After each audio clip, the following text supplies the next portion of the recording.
ఈరోజు మా అందరి ప్రియతమ నాయకుడు మాజీ ముఖ్యమంత్రి అయిన జగన్మోహన్ రెడ్డి గారి పుట్టిన రోజు రాష్ట్రమంతా కూడా వైఎస్ఆర్ కాంగ్రెస్ పార్టీ అభిమానులు, కుటుంబ సభ్యులు, కార్యకర్తలు, నాయకులు అందరికీ పండుగ రోజు.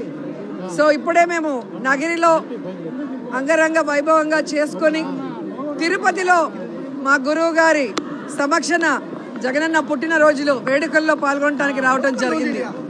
నిజంగా చాలా హ్యాపీగా ఉంది.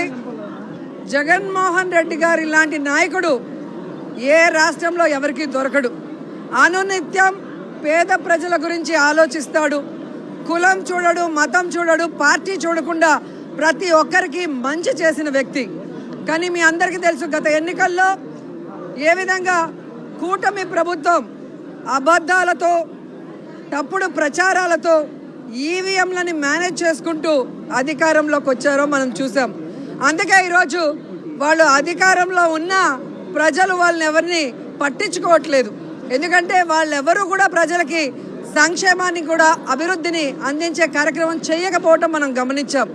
ఈరోజు ప్రతి ఒక్కరు కూడా మేము ఓట్లేసాం జగన్మోహన్ రెడ్డికి ఎక్కడికి వెళ్ళాయి అని బాధపడుతూ మళ్ళీ జగనన్న ముఖ్యమంత్రి అవ్వాలి, మా జీవితాలు బాగుపడాలని ఈరోజు ప్రజలందరూ కూడా స్వచ్ఛందంగా జగనన్న పుట్టినరోజు వేడుకలు ప్రతి పల్లెటూరులో కూడా, ప్రతి వార్డులో కూడా ఘనంగా జరుపుకోవడం మనం అందరం కూడా గమనిస్తున్నాం.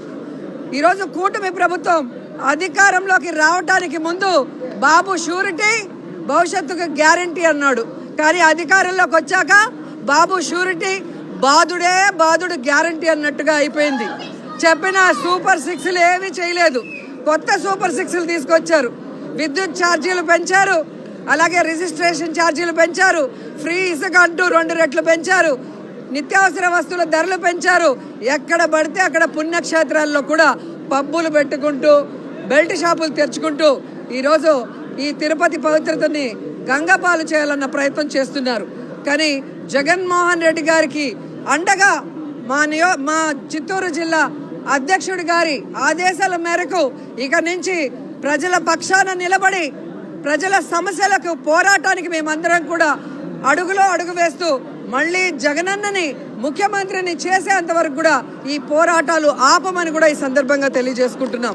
ఈరోజు ఎంత సిగ్గుచేటంటే రాష్ట్ర వ్యాప్తంగా జగన్మోహన్ రెడ్డి గారు ఫ్లెక్సీ పెట్టకూడదంట, కటౌట్ పెట్టకూడదంట, పోలీసుల్ని పెట్టి వాటిని చింపించడం, తప్పుడు కేసులు పెట్టించడం, బెదిరించడం చూస్తుంటే జగనన్నను చూస్తే భయం అనుకున్నాం. ఆయన కటౌట్ని చూస్తే కూడా కూటమి ప్రభుత్వానికి భయం అన్న విషయం ఈరోజు మాకు అర్థమైంది.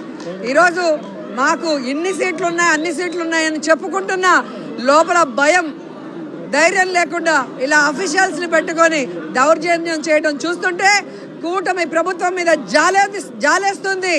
వాళ్ళకి సూటిగా మేము హెచ్చరిస్తున్నాం. ఇక మీదట ఇలాంటి చేతగాని పనులు, నీతిమాలిన పనులు చేస్తే వదిలిపెట్టేది లేదు. ఇంతకు ఇంత వడ్డీతో కూడా ఇచ్చేస్తామని కూడా ఈ సందర్భంగా తెలియజేసుకొని రాష్ట్రం అంతా కూడా ఈరోజు జగనన్న పుట్టినరోజు వేడుకలు సంతోషంగా జరుపుకుంటూ మళ్ళీ అన్న ముఖ్యమంత్రి అయ్యేంత వరకు మేము అన్నకి అండగా, జనంకి తోడుగా ఉంటామని వైఎస్ఆర్ శ్రేణులు ప్రతిజ్ఞ చేశారు. నిజంగా చాలా సంతోషంగా ఉంది. అన్నకి ఆ వెంకటేశ్వర స్వామి ఆయురారోగ్యాల్ని ప్రసాదించి ఈ దొంగలందరినీ కూడా ఎదుర్కొని నిలబడే విధంగా మళ్ళీ తొందరగా ఆయన అధికారంలో ముఖ్యమంత్రిగా వచ్చే విధంగా చేయమని వెంకటేశ్వర స్వామిని మనస్ఫూర్తిగా వేడుకుంటున్నాను. జై జగన్.